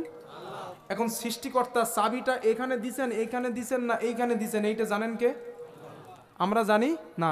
এই জন্য রব যেটা মানা করে ওইটা শোনা দরকার, কারণ এই হিউম্যান বডি সিস্টেমটা কন্ট্রোল করেন তিনি, সাজিয়েছেন তিনি। এই জন্য তিনি বলছেন এইগুলো মান্য করবা, কারণ আমি কিন্তু এইভাবে সিস্টেম করে বডিটারে বানাইছি। তোমারে মরা দিতে বলছি এইখানে, তুমি দিতেছো এইখানে, তো তোমার ক্যান্সার তো হবেই। তোমারে নিষেধ করতে ধূমপান করবা না, তোমারে মানা করছি তুমি গাঁজা খাবা না, তোমারে মানা করছি তুমি মদ খাবা না, কারণ মদ খেলে তোমার কিডনি টানতে পারবে না, কারণ কিডনির যে পাওয়ার আছে ওই পাওয়ার মদ টানতে পারবে না। বিড়ির ধোঁয়া ফুসফুসের যে পাওয়ার আছে ফুসফুসে নিতে পারবে না। আল্লাহ নিষেধ, ইসলাম নিষেধ করে দিচ্ছে, এরপরেও আমরা খাই। দোষ দেই কার? আল্লাহ আমার ক্যান্সার দিছে রে, গোড়া ডিম আল্লাহ তোমার ক্যান্সার দিছে, তুমি আল্লাহর দোষ দাও কেন? নিজে তুমি কি করছো? আল্লাহ তোমার নিষেধ করেছে তুমি মদ খাবা না, তুমি কেন মদ খেয়েছো? আল্লাহ তোমাকে নিষেধ করেছে তুমি ধূমপান করবা না, নেশা দ্রব্য জাতীয় করবা না, তুমি কেন করতেছো? দোষ আল্লাহরে দিয়ে দিলাম। মহিলার স্থানে দুধ কমে যায়, আসমান থেকে গ্রামে গজব আসে, এইগুলো কেন আসে? আপনাদের গ্রামে সুদখোর থাকার কারণে। মুসলিম শরীফের বর্ণনা করেন, হুজুর সাল্লাল্লাহু আলাইহি ওয়াসাল্লাম বলেছেন, যেই গ্রামে যেই জামানায় যেই জায়গার মানুষেরা সুদ খায়, সুদখোরের সংখ্যা বেড়ে যায়, ওই জামানার গরুর স্থানের উলানের দুধ কমে যায়, মহিলার স্থানের দুধ কমে যায়, বাচ্চা ঠিকমতো দুধ পেতে পারে না, এবং আসমান থেকে আল্লাহ গজব নাজিল করেন। এখন আপনারা বলেন, ওই সুদখোরের কারণে একটা মাসুম শিশু কি অপরাধ করেছে? তার মায়ের স্থানের দুধ সে কেন পান করতে পারবে না? হ্যাঁ, এটা ইসলাম বলেছে আমার। এই জন্য সুদখোরের কাছে যান ভাই, আপনার কাছে দুইটা অপশন। এক নম্বর অপশন, পারলে সুদ খাওয়া ছেড়ে দেন, না হইলে গ্রাম থেকে চলে যান। আপনার কারণে এই আযাব আমরা ভোগ করতে পারবো না। পারলে এরা মুসলমান হন, কাজে আসবে। আমি কি কথাগুলো ভাইয়া ভুল বলছি না ঠিক বলতেছি? জোরে বলেন। কথাগুলো অযৌক্তিক কিন্তু বলছি না, বলো দোষ আমরা করতেছি, যেহেতু আল্লাহ জানিয়েছে অমা আসাবাকুম মিন মুসিবাতিন ফাবিমা কাসাবাত আইদিকুম, তোমাদের উপরে যা বিপদ আসে ওই বিপদ আমি আল্লাহ তো দেই, কিন্তু তোমাদের হাতের কামাই, তোমরা কামাই করে করে ডেকে আনো। এই যে পৃথিবীতে ভূমিকম্প হয় কেন হয়? আল্লাহ পাহাড় দিচ্ছেন কিসের জন্য? একটু কথা বলেন না ভাই, আপনারা তো শিক্ষিত মানুষ, জেনারেলি এডুকেটেড, আপনারা একটু কথা বলেন। পাহাড় কেন দিচ্ছেন? ওয়াল জিবালা আওতাদা, আল্লাহ পৃথিবী বানানোর পর, জমিন বানানোর পর কাঁপতেছিল, কারণ এটা পানির উপরে। আল্লাহ দিলেন ওয়াল জিবালা আওতাদা, পেরেক স্বরূপ পাহাড়কে মেরে দিলেন, পৃথিবী কাঁপা বন্ধ হয়ে গেল। আজ পৃথিবীর পাহাড় কেটে কেটে আমরা রাস্তা বানাই, মানে পৃথিবীর ভারসাম্য আমরা নষ্ট করতেছি। দোষ দিচ্ছি কার? আল্লাহ ভূমিকম্প দেয়। কথা ঠিক বলছি না ভুল? তাহলে পাহাড় আল্লাহ দিলেন পৃথিবীর ভারসাম্য রক্ষার্থে, আর ওই পাহাড় কেটে কেটে রাস্তা বানাইতেছি, মানে পৃথিবীর ভারসাম্য আমরাই নষ্ট করছি, ভূমিকম্প আমরা নিজেরাই ডেকে আনতেছি। দোষ আল্লাহরে দিয়েন না, দোষ নিজেদের দেন। অন্যের সমালোচনা করা বাদ দিয়া নিজে কতটা ভালো ওইটার আগে সমালোচনা, আত্মসমালোচনা করেন। আল্লাহ কথাগুলো বোঝার তৌফিক দেন, বলেন আমিন। আমার বন্ধুগণ, কষ্ট হচ্ছে আপনাদের? সমস্যা হচ্ছে না তো ইনশাআল্লাহ? আমার বন্ধুগণ, তো রাসূলুল্লাহ সাল্লাল্লাহু আলাইহি ওয়াসাল্লাম উম্মতের প্রতি ভালোবাসার দৃষ্টান্তের হাদিস গেল 4টা। দৃষ্টান্ত নাম্বার 5, হাদিস নাম্বার 5, আল্লাহর নবী বলেন, ক্বালা রাসূলুল্লাহ সাল্লাল্লাহু আলাইহি ওয়াসাল্লাম, রাসূলুল্লাহ সাল্লাল্লাহু আলাইহি ওয়াসাল্লাম বর্ণনা, আল্লাহর নবী বলেন, আমার উম্মত মাসালি ওয়া মাসালুকুম কামাসালি রাজুলিন আওকাদা নারা, আল্লাহর নবী বলেন, আমার উম্মত তোমাদের আর আমার দৃষ্টান্ত কেমন তোমরা জানো? সাহাবারা বলেন, ইয়া রাসূলুল্লাহ কেমন? আল্লাহর নবী বলেন, দুনিয়ায় কোনো একটা মানুষ আগুন প্রজ্বলিত করলো, দুনিয়ার কোনো একটা জায়গায় আগুন জ্বালালো, ফাজা আলাল জানাদিব ওয়াল ফারাশু ইয়ালকাউনা ফিহা, ফড়িং আর পতঙ্গগুলা আগুনের মধ্যে একের পর এক পড়ে যায়, একের পর এক আগুনের মধ্যে ঝাঁপ দেয়। আল্লাহর রাসূল বলেন আমার উম্মত ওয়ান্তুম, ওই মানুষটা ফড়িং আর পতঙ্গগুলাকে আগুনে পড়া থেকে বাঁচাইতে চায়। আল্লাহর নবী বলেন ওয়া হুয়া ইয়াদুবুহুন্না আনহা, আল্লাহর রাসূল বলেন এরপরে অধিকাংশ ফড়িং আর পতঙ্গগুলা আগুনের মধ্যে পড়ে যায়। ওই মানুষটা একজন, চতুর্দিক থেকে ফড়িং আর পতঙ্গগুলা আগুনের মধ্যে পড়ে যায়, ও একা কতটারে সামলাবে? ঠিক তো, চতুর্দিক থেকে যদি ঝাঁপ দেয় ও একা কয়টারে সামলাবে? নবীজি বলেন কিছু কিছু পড়ে যাচ্ছে আগুনে। রাসূল বলেন সাহাবারা শোনো, ওই মানুষটার সঙ্গে আমি নবীজি তোমাদের আর আমার দৃষ্টান্ত, ওয়ান্তুম ওয়া আনা আখিযুন বিহুজাজিকুম আনিন নার, আমি রাসূল তোমাদের কোমর ধরে ধরে জাহান্নামের আগুন থেকে বাঁচাতে চাই। ওই মানুষটা যেমন ফড়িং আর পতঙ্গগুলাকে হাত দিয়ে বাধা দেয়, না না তোরা আগুনের মধ্যে যাস না, কিন্তু আমি নবী হাত দিয়ে বাধা দিই না। আমি রাসূল তোমাদের ওয়ানা আখিদুম বিহুজাজ, আমি তোমাদের কোমরটা ধরে রাখছি যেন তোমরা জাহান্নামের মধ্যে না যাও। কিন্তু আমার উম্মত ওয়া আনতুম তাফাল্লাতুনা ইয়াদাই, এরপরে অধিকাংশ আমার উম্মত তোমরা আমার হাত থেকে ছিটকে ছিটকে জাহান্নামের মধ্যে চলে যাচ্ছ। এই হাদিসটা পড়ার পর আমি চিন্তা করলাম, আমার হুজুর আমার রাসূল হাত ধরার কথা কেন বললেন না, কোমর ধরার কথা কেন বলছেন? ব্যাখ্যাটা আমার মাথায় আসছে না। আপনারা হাডুডু খেলা দেখছেন? ওই যে হাডুডু খেলা ঠ্যাং ঠ্যাং ধরে, ওই আমি একবার দেখছি জীবনে। আমার আফাদের বাড়ি ঘুরতে গিয়ে, ছাত্র জীবন তখন মাওলানায় পড়ি, সম্ভবত মেশকাতে। এখন ঘুরতে গিয়েছি আফাদের বাড়ি, ঘুরতে গিয়ে দেখি ওই যে কোয়াডিক খেলা হয়, ওই কোয়াডিক খেলা হচ্ছে। আমি একটু দেখা লাগবে যে, এখন দেখতে গিয়ে দেখি এই একজন দাগ কেটে ওই দাগের মধ্যে গেছে, যেই গিয়েছে ওর হাত ধরেছে, হাত ধরলে দেখি ছিটকে বার হয়ে গেছে, ও ধরতে পারে না, থাকতে পারে নাই। আরেকজনের ঠ্যাং ধরেছে, ঠ্যাং ধরলো তাও সে ছিটকে বার হয়ে গেছে। তিনবার দেখলাম কায়দা করে একবার কোমরটা ধরেছে, যেই কোমর ধরেছে ও বেটা ওখানেই চিত। ওই দিন হাদিসের ব্যাখ্যা মাথায় ঢুকছিল, ব্যাখ্যা তো একটা আছে কিন্তু প্র্যাকটিক্যাল ব্যাখ্যা পাইছি যে আমার রাসূল কোমর ধরার কথা কেন বললেন, হুজুর কোমরের কথা কেন বললেন? কারণ হাত ধরলে ছিটকে যাওয়ার সম্ভাবনা আছে, শরীরের অন্য কোনো অঙ্গ ধরলে ছিটকে যাওয়ার সম্ভাবনা আছে। কিন্তু রাসূল এটা বোঝাতে চান উম্মত ওয়া আনা আখিযুন বিহুজাজিকুম আনিন নার, আমি রাসূল তোমাদের কোমর ধরেছি যাতে তোমরা ছিটকানোর সম্ভাবনাটা কম হয়। এরপরে ওয়ান্তুম তাফাল্লাতুনা ইয়াদাই, তোমরা আমার হাত থেকে ছিটকে জাহান্নামে যাচ্ছ। এবার বলেন ভালোবাসা কম না হইলে কোমর ধরার কথা কি বলতেন? যুবক ভাই, অন্যায় করার আগে একবার চিন্তা করেন, এই কথাটা নবী আমার কোমর ধরেছেন আমি যেন জাহান্নামে না যাই। গুনাহ করার আগে একবার ভেবো যুবক, একবার ভাববা আমার হাবিব আমার কোমর ধরে রাখছেন আমি যেন জাহান্নামে না যাই।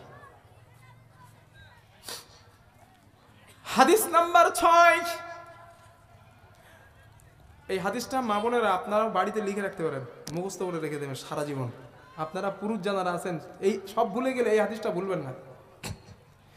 হাদিস বুখারীর বর্ণনা আন আয়েশা সিদ্দিকা রাদিয়াল্লাহু তাআলা আনহা قالت আম্মা জানা আয়েশা সিদ্দিকা রাদিয়াল্লাহু তাআলা আনহার বর্ণনা, তিনি বলেন রাআইতু ইলান নবী সাল্লাল্লাহু আলাইহি ওয়াসাল্লাম তিবা নাফসিন। আম্মা জানা আয়েশা বলেন রাসূলুল্লাহ সাল্লাল্লাহু আলাইহি ওয়াসাল্লামকে আমি মাঝে মাঝে দেখতাম আল্লাহর নবীর মেজাজটা অনেক ভালো, নবীর মুডটা অনেক ভালো। আমি নবীকে যখন দেখতে পেতাম আমি নবীর কাছে গেলাম, যাওয়ার পরে বললাম ইয়া রাসূলুল্লাহ ইয়াদুল্লাহ লি, হুজুর আপনি আমার জন্য আল্লাহর কাছে দোয়া করেন, আমার জন্য আল্লাহর কাছে একটু দোয়া করুন।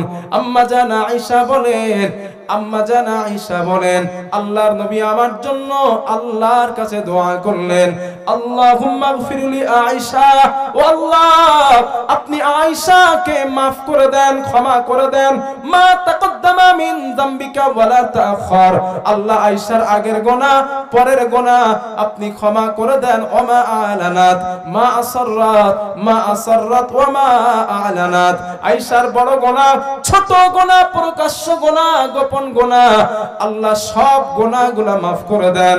আম্মা জান আয়েশা বলেন আল্লাহর নবী আমার জন্য এমন একটা দোয়া করলেন, ফাদহিকাত আমার হাসি পেয়ে যায়। হাদিসের বর্ণনা আম্মা জান আয়েশা হাসতে হাসতে তার মুখটা কোলের মধ্যে চলে যায়, এত হাসলেন। আল্লাহর নবী জিজ্ঞাসা করলেন, ও আয়েশা আয়া সুররুকি দুআই, ও আয়েশা, ও আয়েশা আমি নবী তোমার জন্য যখন আল্লাহর কাছে দোয়া করি তোমার কি বড্ড আনন্দ লাগে, তোমার কি বড্ড খুশি লাগে? আম্মা জান আয়েশা বলেন, ইয়া রাসূলুল্লাহ আপনি যার জন্য দোয়া করবেন তারই তো আনন্দ লাগবে, কারণ আপনি তো বিশ্ব নবী। আল্লাহর নবী বলেন, আয়েশা ইন্নাহা লা দুআই লি উম্মতি ফি কুল্লি সালাত, ও আয়েশা আমি নবীজি তোমার জন্য আল্লাহর কাছে একবার দোয়া করলাম, তুমি হাসিতে নিজের মুখটা কোলের মধ্যে নিয়েছো, আনন্দ পেয়ে গিয়েছো। ও আয়েশা শোনো, আমি রাসূল যতবার নামাজ পড়ি আর যতবার আল্লাহর কাছে দোয়া করি তোমার জন্য যেই দোয়াটা করলাম ওই সেম দোয়া, একই দোয়াটা আমি নবীজি আমার গুনাহগার উম্মতদের জন্য করি।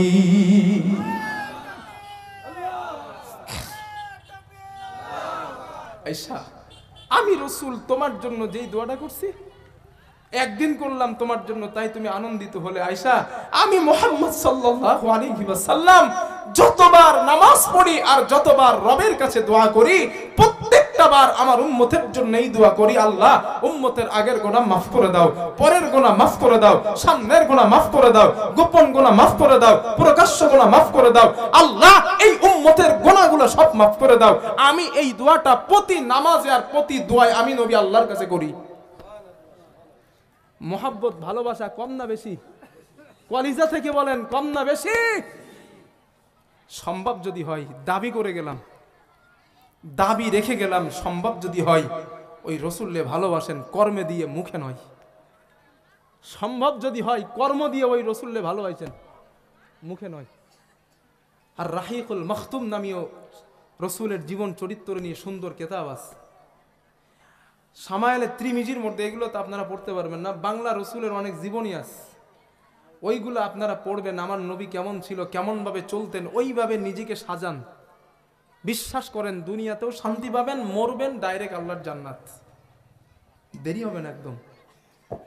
আমার মতো হুজুরের কাছে বসে ওয়াজ শোনা লাগবে না, বাংলা পড়তে পারেন, চায়ের দোকানে সময় নষ্ট না করে, আজে বাজে সময় নষ্ট না করে একটা নবীর জীবনী বাংলা কিতাব পড়ে, বাংলা কিতাব কিনে অবসর সময়গুলো ওই কিতাব পড়েন, আর ওই কিতাব পড়ে পড়ে নিজের জীবনটারে মেলান, আর কিচ্ছু করার দরকার হবে না।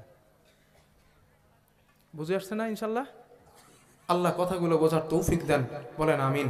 আমি আপনাদের কাছে জিজ্ঞাসা করি, আমরা পৃথিবীতে হুজুর সাল্লাল্লাহু আলাইহি ওয়াসাল্লামকে ভালোবাসবো সব থেকে বেশি, এই দাবি কি আমি করতে পারি? ইনশাল্লাহ। দেখি কে কে বাসবো, একটু হাত তোলেন দিন। এতটা হাদিস শোনার পর মা বোনেরা বাদ, আপনারা একটু হাত তোলেন দিন, কে কে কে কে ভালোবাসবো নবীজিরে? একদম ফাইনাল বলছেন, হাত তুলছেন ফাইনাল? ইনশাল্লাহ বলেন। হ্যাঁ একদম ইনশাল্লাহ না? হাত নামান। হুজুর সাল্লাল্লাহু আলাইহি সাল্লামকে ফাইনাল ভালোবাসবো। আচ্ছা নবী যেইটারে ভালোবাসেছেন ওইটারে ভালোবাসবেন? নবী যেইটারে ভালোবাসেন, যাদের ভালোবাসেন ওইটার ভালোবাসবেন ইনশাল্লাহ। আমার রাসূল সাল্লাল্লাহু আলাইহি সাল্লাম বলেছেন, এই পৃথিবীতে যদি আমি নবী মুহাম্মদকে সাল্লাল্লাহু আলাইহি ওয়াসাল্লাম আমাকে কেউ মেহমানদারি করাতে চাও, মাদ্রাসার তলিবুল ইলমদের মেহমানদারি করায়ও, আমি নবী আমাকেই করানো হবে, কারণ আমি ওদেরকে অনেক মহব্বত করি। সুবহানাল্লাহ বলবেন না? ও উত্তর দিনাজপুরের মানুষেরা, আমার মা বোনেরা, আমরা যখন রাস্তা দিয়ে হেঁটে যাই আমার পায়ের নিচেই কি থাকে? আমাদের পায়ের নিচে জুতা, চপ্পল, এই যে চটি, বালু, পাথর, ময়লা ইত্যাদি আবর্জনা। নবী বলে না, ওই মাদ্রাসার তলিবুল এলেমগুলা, মাদ্রাসায় যারা পড়াশোনা করে, ওরা যখন রাস্তা দিয়ে হেঁটে যায়, ওদের পায়ের নিচে রহমতের নূরের ফেরেশতারা ডানা বিছিয়ে দেয় তাদের মনস্তুষ্টির জন্য। তাদের মনস্তুষ্টির জন্য আল্লাহ নূরের ফেরেশতারা ওদের পায়ের নিচেই ডানা বিছায়। কেন আসেন, আপনাকে ডাকছি, একটু আসুন, দরকার। আমার বন্ধুগণ, শুধু তাই নয়, হুজুর সাল্লাল্লাহু আলাইহি ওয়াসাল্লাম বলেন, ফাওয়াল্লাযী নাফসু মুহাম্মাদিন বিয়াদিহি, যেই সত্তার হাতে, যেই আল্লাহর হাতে আমি নবী মুহাম্মাদের প্রাণ।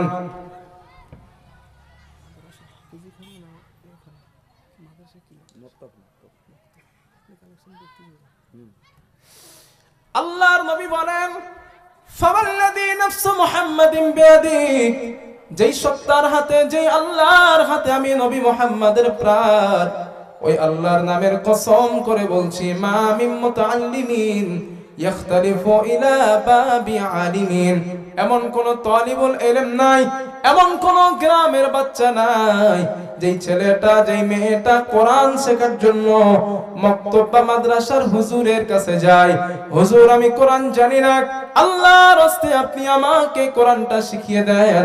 নবীজি বলেন, ইল্লা কাতাবাল্লাহু লাহু বিকুল্লি কদামিন ইবাদাতা সানাতিন, একটা সাধারণ মানুষ একদিন, দুই দিন নয়, একটানা 365টা দিন সারা রাত নফল নামাজ পড়লো, সারা দিন নফল রোজা করলো, ওই মানুষটার আমল নামায় যতটা সওয়াব হয়, আল্লাহর রাসূল বলেন, আমার আল্লাহ ওর ওই মাদ্রাসার তলিবুল ইলমটার প্রতিটা কদমের বিনিময় এক এক বছরের নফল ইবাদতের সওয়াব লিখে দেওয়া হয়। একটু মন খুলে সুবহানাল্লাহ বলে। তো যেই তলিবুল ইলমকে আমার রাসূল ভালোবাসেন, আমার হাবিব ভালোবাসেন, এবং আমার হাবিব এটা বলেছেন, ইদা মাতাল ইনসান ইনকাতা আনহু আমালুহু ইল্লা মিন সালাসা। আল্লাহর রাসূল বলেন, আমার উম্মত, ও আমার উম্মত, তুমি যখন মারা যাবা, তোমার সব আমলের দরজা বন্ধ হয়ে যাবে, ইল্লা মিন সালাসা, তিনটা আমলের দরজা খোলা থাকবে। এর মধ্যে একটা ইল্লা মিন সাদাকাতিন জারিয়া, যদি তুমি দুনিয়ায় সাদগায়ে জারিয়া করে মারা যাও, সাদগায়ে জারিয়া করে কবরে যাও, এই দানটা কিয়ামত পর্যন্ত আল্লাহ তোমার আমল নামায় আল্লাহ দিতে থাকবেন। জোরে জোরে বলেন সুবহানাল্লাহ, নারে তাকবীর। একজন আল্লাহর গোলাম, মক্তবের জন্য আমি মুসাফির, আল্লাহর গোলাম। নবী বলেন, মুস্তাজাবুদ দাওয়াত, 3 শ্রেণী ব্যক্তির দোয়া আমার আল্লাহ কখনো ফেরান না। 3 শ্রেণী ব্যক্তির দোয়া কখনো ফেরে না। এই মাজলিসের মধ্যে একজন আল্লাহর বান্দা কি বসে আছেন, হুজুর আমি মাদ্রাসার জন্য, মক্তবের জন্য আমি 1 নাম্বার 10,000 টাকার ওয়াদা করলাম। একজন বান্দা হাত তোলেন, আমি আল্লাহর কাছে আপনার জন্য দোয়া করব। 1 নাম্বার 10,000 টাকা। আলহামদুলিল্লাহ। 18, আলহামদুলিল্লাহ। কই খাতা কলমের লোক কই? না, এরকম মন থাকবে না, এখানে বসেন একদম। আলামুল মাস্টার মশাই আমাদের 18,000 টাকা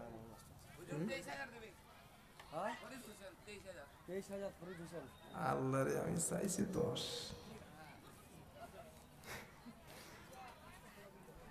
আচ্ছা, মানে এদিকে তো আসি নাই কোনোদিন, ভালোবেসে দিচ্ছেন না, মহব্বতে দিয়ে ফেলছেন, যাক আল্লাহ কবুল করে। বিষয় হলো ভাইয়া, আমি কালেকশনের বক্তা না, আমি কালেকশন করি না। কালেকশনের জন্য বলে যদি কেউ দাওয়াত করে, আমি কিন্তু নিই না, এটা আমার সিস্টেম। জি বলছি। এখন এখানে আমার পরে তার বক্তাও নাই, এখন কালেকশন না করলে প্রতিষ্ঠানটার ক্ষতি হবে। এই জন্য যতটুকু ক্যাপাসিটি আমার আছে যেভাবে বললে হয় বলছি। আমার স্পেশাল কিন্তু কালেকশনের বৈশিষ্ট্য আমার মধ্যে নাই, আমি আপনাদেরকে বলছি। তবে এতটুকু আশ্বাস দিতে পারি, নবী যেটা দিয়েছেন, আল্লাহ যেটা দিয়েছেন, অতটুকু আশ্বাস আমি দেব ইনশাআল্লাহ। আমার এক এক করে নেই। আমার ভাইয়া, আপনার নাম কি? ফরিদ হোসেন ভাইয়া। কত? 23,000। ফরিদ হোসেন ভাইয়া 23,000। একটু তাকবীর দেন, নারায়ে তাকবীর। আমার সাহেবে দাওয়াত স্কুলের হেডমাস্টার মশাই, নাম কি ছিল আমার? এনামুল হক, মাস্টার এনামুল হক সাহেব। আমি ওনার বাড়িতে আছি, ভালো মানুষ, খুব মায়া করছে আমার। আল্লাহ ওনার বাড়িতে রহমত বর্ষণ করেন, আল্লাহ ওনার হায়াতে তাইয়্যিবা নসিব করেন, ওনার পরিবারের সুস্থ রাখেন, বলেন আমিন। উনি 18,000 টাকা দেবেন, আল্লাহ কবুল করেন, বলেন আমিন। বলেন আল্লাহ, আল্লাহ কবুল করেন, বলেন আমিন। উনি আমারে বলছেন, হুজুর আমি আপনারে যে ভালোবেসে ফেলছি, এই ভালোবেসেই 23,000 দিস। হ্যাঁ বুঝি, স্বীকার করেছেন এখন। আমার পিছনে একজন চাচাজি হাত তুলেছিলেন 10,000-এর। কি নাম চাচাজি? আচ্ছা, মাস্টার মশাইয়ের ছোট ভাই এসাউল আলী 10,000 টাকা। একটু তাকবীর দেন, নারায়ে তাকবীর। ও সাউন্ড সিস্টেম ভাইয়া, আর একটু হালকা করা যাবে? দেখো তো সাউন্ডটা। না, আমার ওয়াজ হয়ে গেছে তো, এই জন্য বলছি। 3 জন হয়েছে, এই আর একটা দেন। আর একজন আল্লাহর বান্দা 10,000 টাকা দেন একজন। 10,000 টাকা একজন আল্লাহর বান্দা কে আছেন? মুসাফিরের কাছে দিলে লস হবে না ইনশাআল্লাহ। নবীজি বলেছেন না, মুসাফির দোয়া করলে আল্লাহ কবুল করেন। মা বোনেরা, আপনারা যারা আছেন, যদি সম্ভব হয় আপনাদের পক্ষে দেন একটু। 4 নাম্বার জান্নাতি মানুষ একজন আছেন, 10,000 টাকা দেবেন। একটু হাত উঁচু করবেন হুজুর। আনোয়ারুল আবেদিন, একটু তাকবীর দেন, নারায়ে তাকবীর। আর একটু জোরে দেন, নারায়ে তাকবীর। আল্লাহু আকবার। আমাদের প্রভু এক নবীর উম্মত, জীবন বিধান ওই শিবানী করা। আমাদের প্রভু এক নবীর উম্মত, জীবন বিধান ওই শিবানী করা। তবে কেন এখন মুসলমান এক হও, এক হও করিয়া হবান। তবে কেন এখন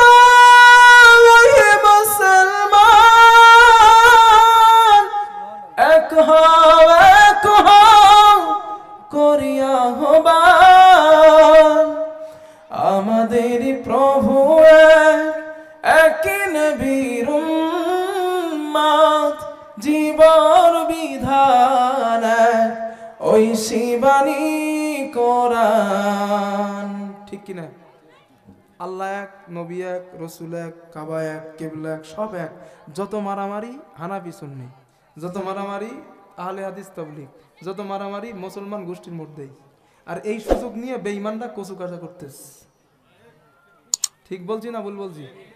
আমরা গোষ্ঠীদ্বন্দ্ব করি, ও কেন নাবির নিচে হাত বাঁধে, ও কেন আল্লাহুম্মা সাল্লি আলা পড়ে না, ও কেন দরুদ ইব্রাহিম পড়ে, ও কেন বুকের উপরে হাত বাঁধে। এই গোষ্ঠীদ্বন্দ্ব নিয়ে আমরা মাসালা নিয়ে মারামারি করতেছে, আর বেঈমানরা ধরতেছে আর কাটতেছে। আরে ভাই, আপনি মনে করছেন তারা মার খাচ্ছে, আমরা ভালো আছি? অপেক্ষা করেন, অপেক্ষা করুন, মারের ঠেলায় এক হতেই হবে 100%। তখন আমিন আসতে না জোরে, ওই কথার মনে থাকবে না। তখন আল্লাহুম্মা সাল্লি আলা না দরুদ ইব্রাহিম, ওইটার মনে থাকবে না। মারির ঠেলায় এক হতে হবে। এক বাগানে ধান খাচ্ছে দুটো গরু। একটু ভালো করে শোনেন, কষ্ট পায়েন না। আমি সমাজে ঘুরি, আমি শুধু আপনাদের উত্তর দিনাজপুর না, এবছরে আমি মাহফিল করে এসেছি অক্টোবরে গুজরাট থেকে। নভেম্বরের প্রথমে গিয়েছিলাম, এই অক্টোবরের শেষে 24 তারিখ গিয়েছিলাম আহমেদাবাদের হায়দ্রাবাদ তেলেঙ্গানার। এবারে যাব ফাল্গুন মাসে মধ্যপ্রদেশ। বাংলাদেশ যাওয়া বন্ধ করে দিস, কত ব্যক্তিগত সমস্যার কারণে যাবো না। ভারতবর্ষের দিল্লি, মুম্বাই এতটা রাজ্য ঘুরি, আর এই ঘোরার এক্সপিরিয়েন্স আমার মধ্যে একটা আছে। কথা বুঝে আসছে না? এই ঘোরার একটা এক্সপিরিয়েন্স, অভিজ্ঞতা আমার মধ্যে আছে। তাই বলছি, মারির ঠেলায় এক হওয়া লাগবে। তখন আর এই বুকে হাত বাঁধা না, নাভির নিচে হাত বাঁধা না, কোথায় হাত বাঁধা, ওইসবের কথা মনে থাকবে না। পিঠে যখন মার আসবে তখন সে মুসলমান, ও মুসলমান, এই অবস্থা সৃষ্টি হবে। আরে ইতিহাস সাক্ষী, খুলে দেখেন, ইতিহাস সাক্ষী। যখন রাশিয়া আফগানিস্তানকে মারছিল, আফগানিস্তানের মুসলমানেরা একের পর এক মার খেতে খেতে খেতে খেতে সীমাহীন হয়ে যাচ্ছে। এখন জঙ্গলে গিয়ে দেখা হলো, তার সাথে যাকে দেখলে মুখে কাপড় দিত এরকম করে, হ্যাঁ, ইতিহাস খুলে দেখেন না, এরকম করে মুখে কাপড় দিত। কেন? ওরে দেখলে বলতো কাফের। শুধু কাফের না, ও মরে গেলে ওর কবরের উপরে যে ঘাস হবে, ওই ঘাস যে গরু খাবে, ওই গরুর দুধ যে খাবে সেও কাফের।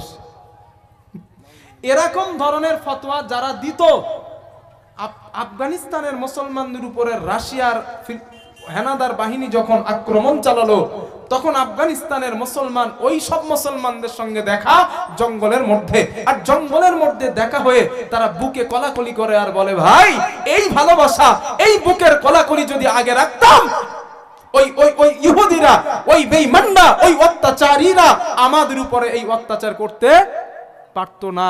আজকের আমরা বুকে কলাকলি করছি, এইটা দরকার ছিল 100 বছর আগে।